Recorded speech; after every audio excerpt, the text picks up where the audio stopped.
গুণগত পরিমাপ, আর এটা হচ্ছে কি সংখ্যাগত বা পরিমাণগত, সহজ কথায় পরিমাণগত। আচ্ছা, এই যে কোয়ালিটেটিভ ডেটা এইগুলো কি কি হতে পারে? ধরা যাক জাতি, লিঙ্গ, শিক্ষা, এগুলোকে কি তুমি সংখ্যা দিয়ে পরিমাপ করতে পারবে? ধরো আমি একটা জাতির কথা বলছি, হিন্দু। হিন্দু জাতিতে কতজন পুরুষ আছে, কতজন মহিলা, তুমি এটা কিন্তু ভাগ করতে পারবে, বাট কখনো হিন্দু কত বা প্রাথমিক শিক্ষা কতজন যখন বলবে তখন সেটা প্রাথমিক শিক্ষা পেয়েছে, কতজন ছাত্র কতজন ছাত্রী সেটা পারবে, কিন্তু শুধু শিক্ষা, জাতি, ধর্ম এগুলোকে কিন্তু তুমি সংখ্যা দ্বারা পরিমাপ করতে পারবে না। তাই এই ধরনের ডেটাগুলোকে আমরা বলবো কি কোয়ালিটেটিভ ডেটা। আর কোয়ান্টিটেটিভ ডেটা মানে আমরা যেটাকে সংখ্যা দিয়ে পরিমাপ করতে পারি। যেমন আমার বিদ্যালয়ে কতজন ছাত্র আছে, বিদ্যালয়ে 11-এ কতজন ছাত্রী আছে, একটা ফার্মে কতজন কর্মচারী আছে, একটা ফার্মে কতজন মহিলা কর্মচারী আছে। তাহলে এই যে ভাগগুলোকে দেখো আমি সংখ্যা দিয়ে কিন্তু পরিমাপ করতে পারি। তাহলে সেই ডেটাগুলো যাবে কোথায়? Quantitative data. তাহলে পরীক্ষা একটা কোয়েশ্চেন দিতে পারে, ধরো 6টা জিনিস দিয়ে দিয়েছে, হিন্দু দিয়ে দিয়েছে, ছাত্র সংখ্যা দিয়ে দিয়েছে, ভারতবর্ষ আর পশ্চিমবঙ্গের ডেটা দুটো দিয়ে দিয়েছে, হ্যাঁ, আর টাইমের সাপেক্ষে চেঞ্জের ডেটা দিয়েছে। এই 4টে দিয়ে বলছে কোনটা কোয়ালিটেটিভ ডেটা, কোনটা কোয়ান্টিটেটিভ ডেটা, কোনটা টাইম সিরিজ ডেটা, আর কোনটা ভৌগোলিক পরিবেশ অনুসারে বা ভৌগোলিক পরিধি অনুসারে পার্থক্য করা ডেটা। তখন কিন্তু তোমাদেরকে এই কনসেপ্টটা মাথার ভেতর রাখতে হবে। আচ্ছা, এইবার আমরা এত কথা বলছি ডেটা ডেটা ডেটা, কিন্তু এই যে ডেটার কথা বলছি, এই ডেটা বা তথ্য আসলে কি, এবং এই তথ্য তাকে আমরা কয় ভাগে ভাগ করতে পারি? আমরা যে তথ্য সংগ্রহ করি সেই তথ্য সংগ্রহটাকে আমি ক ভাগে ভাগ করতে পারি? তথ্য সংগ্রহকে আমরা দুভাবে ভাগ করতে পারি, একটাকে বলছি প্রাইমারি ডেটা আর একটাকে বলছি সেকেন্ডারি ডেটা। তাহলে দু রকম ডেটা কি? Primary, secondary.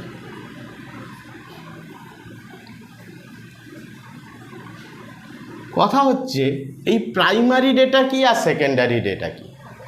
ধরা যাক সুজয়, ওর বাড়ির কাছে ওকে একটা দায়িত্ব আমি দিয়েছি যে তোমার গ্রামের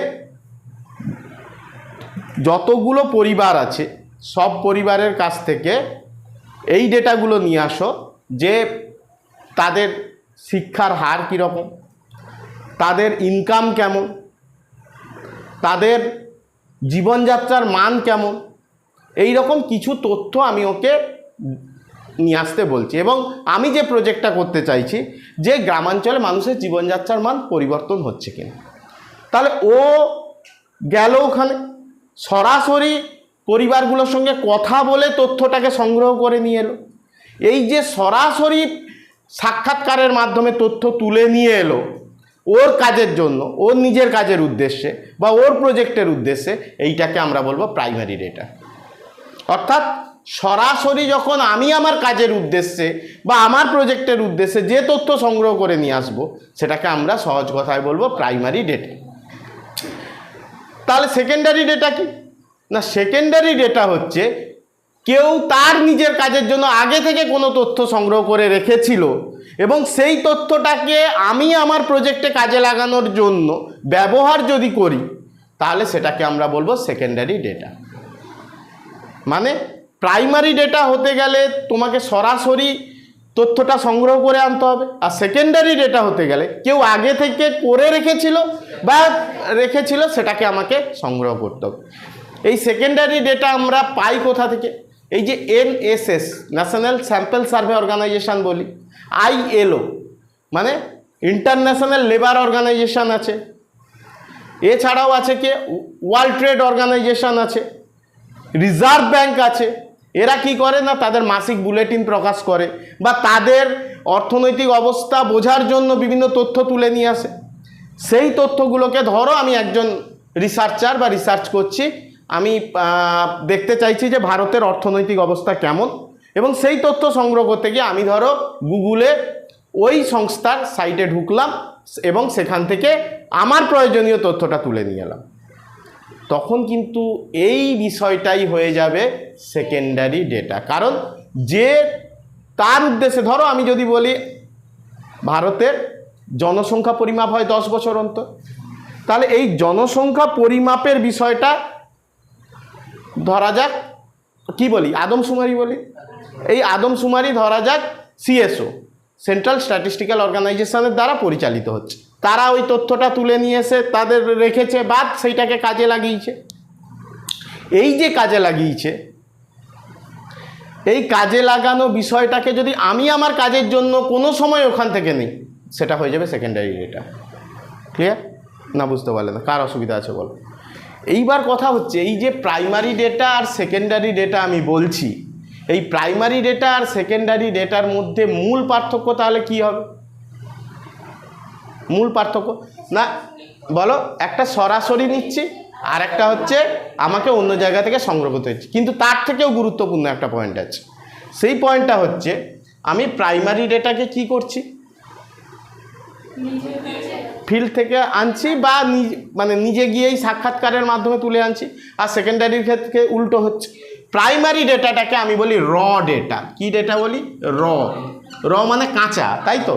কাঁচা ডেটা মানে কি, আমি তথ্যগুলোকে শুধু নিয়ে এসছি, এখনও তথ্যগুলোকে তার যে ওই যে বৈশিষ্ট্য বললাম, বৈশিষ্ট্য অনুসারে নারী পুরুষে ভাগ করতে পারিনি, বৈশিষ্ট্য অনুসারে কার কত টাকা ইনকাম লেভেল আছে তাতে ভাগ করতে পারিনি।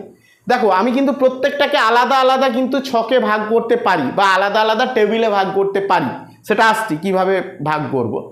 তো র ডেটাকে আমরা এখনও শেপ দিতে পারিনি বা তাকে ছোট ছোট করে সাজাতে পারিনি এখনও।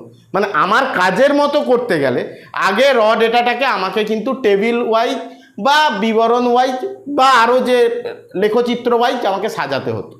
তাহলে সেইটা কিন্তু প্রাইমারি ডেটার ক্ষেত্রে একটু কষ্টসাধ্য ব্যাপার বা একটু সময় সাপেক্ষ ব্যাপার। আর সেকেন্ডারি ডেটার ক্ষেত্রে যে সংগ্রহ করে রেখেছিল সে কিন্তু ওই টেবিল ওয়াইজ বা চার্ট ওয়াইজ এইরকম কিন্তু সুন্দর করে সাজিয়ে রেখেছে। ফলে আমার কিন্তু ওই সেকেন্ডারি ডেটাটা অনেক সহজে আর অনেক মানে সহজসাধ্যভাবে আমাকে রেডি করে রেখেছে। আমি শুধু যাব, নেব, আমার কাজে লাগাবো। কিন্তু প্রাইমারি ডেটার ক্ষেত্রে ওটাকে আমাকে ওই টেবিলে বা ওই লেখচিত্রে আমাকে নিয়ে আসতে হবে। তাহলে সেকেন্ডারি ডেটার ক্ষেত্রে আমি কি